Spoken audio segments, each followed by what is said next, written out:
Estamos aqui abrindo a aula número 9 sobre equilíbrios químicos, falando aqui de equilíbrios em ácidos fracos. Lembrando rapidamente, o equilíbrio ocorre quando a reação direta tem sua velocidade igualada à velocidade da reação inversa. Se você estiver olhando para o recipiente onde está ocorrendo a reação, neste momento você vai ter a impressão de que não tem mais nada ocorrendo. Normalmente, esta é a maneira de representar os equilíbrios químicos, equações com esta representação, a dupla seta, desta maneira aqui. Lado esquerdo são os reagentes, lado direito são os produtos, quando falamos em reagentes e produtos numa reação reversível. Na constante de equilíbrio, que pode ser em função de concentrações, aí chamada de Kc, ou em função das pressões parciais, aí chamada de Kp, nós temos a seguinte situação sempre: produtos no numerador, reagentes no denominador. É sempre uma razão entre quantidade de produtos e quantidade de reagentes. Esta sempre é a fórmula da constante de equilíbrio. Quando for Kc, é porque nós faremos referência a concentrações em mol por litro de cada substância. Quem entra na constante de equilíbrio? Apenas quem está no estado gasoso ou quem está dissolvido em água, que é o estado, melhor dizendo, situação chamada de estar aquoso, pois não é um estado físico. Olha só, o exercício escolhido da Federal Fluminense caiu em 2000, fala do gás sulfídrico. E depois de contar uma boa história sobre o gás sulfídrico, então vem a pergunta. Sabendo-se que, veja que o chamado gás sulfídrico é a substância H2S, que em água chamamos de ácido sulfídrico.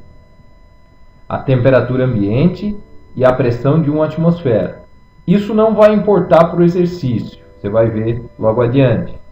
Tem concentração aproximada de 0,1 m. M quer dizer mol por litro, mas não use a letra M maiúscula. Isso era lá antigamente, em 2000 já não se usava mais.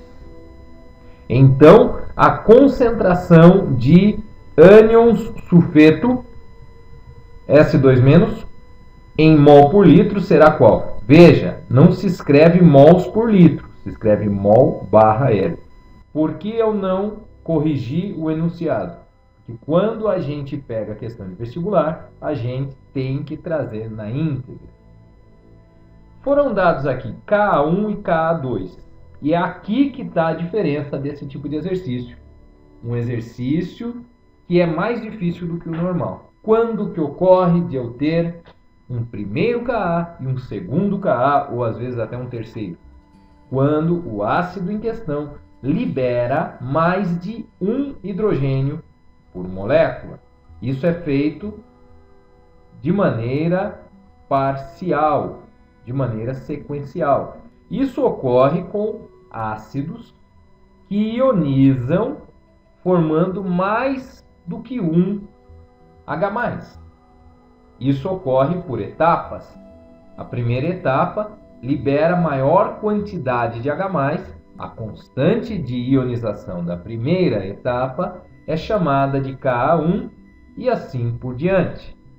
Repare que o valor 0,1 mol por litro, que será usado nos cálculos, limitará a resposta a um algarismo significativo, porque 0,1 nos traz apenas um algarismo. Ah, mas e o zero? Zero à esquerda, não conta. Você começa a contar os algarismos significativos a partir do primeiro número diferente de zero. Repare que na resposta nós temos alternativas apenas com 2 algarismos significativos. Numa segunda fase de vestibular, não repita o erro que foi cometido no enunciado deste exercício, que, aliás, traz alguns erros. Mas o exercício em si é muito bem feito. Veja só. Ácido libera H+, e também um ânion. Nós temos um ânion na primeira etapa que ainda pode soltar mais hidrogênio. Num primeiro momento, nós temos que descobrir qual é a quantidade do ânion, hidrogênio sulfeto, que foi formado ali na primeira ionização. Logicamente, a quantidade de ânion e a quantidade de H+ nessa etapa é a mesma. Veja só, cada H+ formado forma-se simultaneamente um hidrogênio sulfeto. Então, até aqui é normal. Na constante de equilíbrio, colocamos produtos em cima, reagentes embaixo. Estamos falando de constante do tipo Kc, constante em função de concentrações. Então, temos a concentração do H+ vezes a concentração do ânion dividido pela concentração do ácido não ionizado. Esses caras têm a mesma concentração, né? Então, eu vou chamar a concentração de cada um deles pela letra X. Aqui eu estou falando da primeira ionização, da primeira etapa. Então, eu vou utilizar, nesse momento, o valor de Ka1. Veja, quem que eu vou substituir? Aqui eu vou substituir por 0,1, porque é a concentração do ácido inicial. Aí aquela velha história. Nós podemos dizer que a concentração de moléculas não ionizadas é igual àquela antes da ionização. Por quê? Porque o ácido é fraco. A quantidade que ioniza é muito pouco, é desprezível. Então a gente pode fazer essa suposição aqui. E os cálculos realmente não são interferidos por essa decisão. Isso só vai interferir no resultado final se a constante de equilíbrio for da ordem 10 a menos 1 ou 10 a menos 2. A partir do momento que você está lidando com constantes 10 a menos 3, 10 a menos 4 e daí para baixo, você pode usar esse arredondamento, essa aproximação. Continuando, veja que Ka1, que é dada no enunciado, é da ordem de 10 a menos 7, o que nos garante podermos usar a concentração de moléculas não ionizadas como sendo igual à do momento inicial. A concentração de H+ e de HS- chamaremos de X. Ficamos então com X vezes X, que é X ao quadrado. E agora, esta equação pode ser resolvida facilmente passando o 0,1 para o lado de cima. Veja, o 0,1 vai multiplicar o 1 vezes 10 a menos 7. Obteremos então 1 vezes 10 a menos 7 vezes 0,1 igual a x ao quadrado. Você sabe, e se não sabe, vai aprender agora. 0,1 é o mesmo que 10 a menos 1. E 10 a menos 7 vezes 10 a menos 1 conserva a base, somos expoentes. Menos 7 com menos 1 dá menos 8. 1 vezes 10 a menos 8 é igual a x ao quadrado. Como é que eu extraio a raiz numa situação como essa? Você tem alguém multiplicando uma base 10. Então, você passa a raiz sobre todo esse produto, toda essa multiplicação, tá? Que é 1 vezes 10 a menos 8. Quando você extrai a raiz de um produto, é o mesmo que fazer raiz de 1 vezes a raiz de 10 a menos 8. Você pode fazer isso, tá? É uma maneira de resolver uma raiz quadrada, quando quem está dentro da raiz é uma multiplicação, é um produto. Raiz de 1 é 1, raiz de 10 a menos 8 Sabe como é que faz isso? Ó, raiz de potência, você pega o expoente e divide pelo índice da raiz. Se a raiz é quadrada, o índice é 2. Se fosse raiz cúbica, aí era índice 3. Então, menos 8 dividido por 2 dá menos 4. Veja, o x, quem que é o x? Concentração dos íons formados na primeira etapa é 1 vezes 10 a menos 4 mol por litro. Eu não coloquei mol por litro. Num exercício aí, numa segunda fase, trate de colocar durante o exercício, tá? Continuando então. Agora, o hidrogênio sulfeto, que está na concentração 1 vezes 10 a menos 4 mol por litro, que a gente acabou de calcular, tá? Ele vai ionizar formando H+ e íons sulfeto. Perceba que o exercício, lá no enunciado, ele te pediu a concentração de íons sulfeto e não de hidrogênio sulfeto. Muitos aqui caíram já no erro, acharam que era a resposta. Não, temos que continuar. Continuando, então, nós percebemos que agora o ácido é o ânion hidrogênio sulfeto. A constante de equilíbrio na segunda etapa, então, fica sendo a concentração de H+ vezes a concentração de sulfeto dividido pela concentração de hidrogênio sulfeto. Aqui, o hidrogênio sulfeto tem qual concentração? Nós acabamos de calcular que ele entra na reação com a concentração 1 vezes 10 a menos 4. Vale o mesmo raciocínio, ainda mais agora que a constante é tão baixa, né? O que significa a constante ser baixa? A quantidade de moléculas que vai se quebrar por formar H+ é muito pequena. Então, podemos utilizar a concentração de hidrogênio sulfeto no equilíbrio como sendo a concentração antes de começar essa reação. A de H+ e a de sulfeto. Aqui, muitos erraram o exercício. A concentração de sulfeto eu quero descobrir, eu vou chamar de X. Mas a concentração de H+ aqui, veja, neste momento, o que se formar de sulfeto é o que vai se formar de H+, é verdade. Só que quando você vai considerar a concentração de H+ nesse momento da reação, você não pode se esquecer que já se formou H+ na etapa anterior. O que se formou de H+ na primeira etapa é o mesmo que se formou de hidrogênio sulfeto, né? O X valia para os dois. Você já tinha formado 1 vezes 10 a menos 4 mols de H+ por litro. Então, quando um exercício é desse tipo, a segunda ionização ela é muito fraca, é sempre fraca. Se tiver uma terceira, mais fraca ainda. Então você não deve considerar o que se formar de H+ na segunda ionização. Você não deve nem se preocupar com isso. O que se forma na primeira é muito mais do que o que se forma na segunda. Então a concentração de H+, num caso como esse, você tem que se lembrar, ela é a concentração gerada na primeira etapa.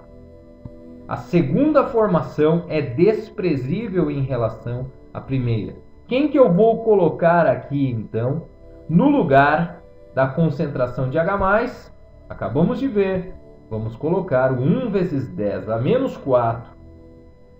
E a concentração de sulfeto é a incógnita. E o Ka2? O enunciado forneceu para a gente a constante de equilíbrio na segunda etapa. Veja, nós estamos muito perto de descobrir a concentração de ânion sulfeto. O exercício já vai acabar.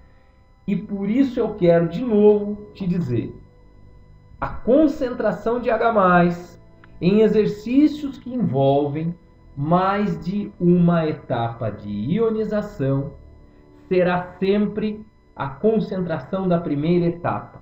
Você vai fazer um cálculo lá na terceira etapa. Quanto que você tem de H+? O que se formar lá? Não! O que você formou lá na primeira etapa, que está naquele meio onde está ocorrendo a reação, que não saiu dali. A concentração de H+ não pode te enganar num exercício como este. Veja que agora, o que nós faremos para descobrir a concentração de sulfeto? Você tem que reparar que você tem multiplicação em cima e multiplicação embaixo neste quociente. Não tem ninguém somando. Então você pode fazer cortes. Veja, você tem o mesmo valor em cima no numerador e embaixo no denominador. Você vai cortar.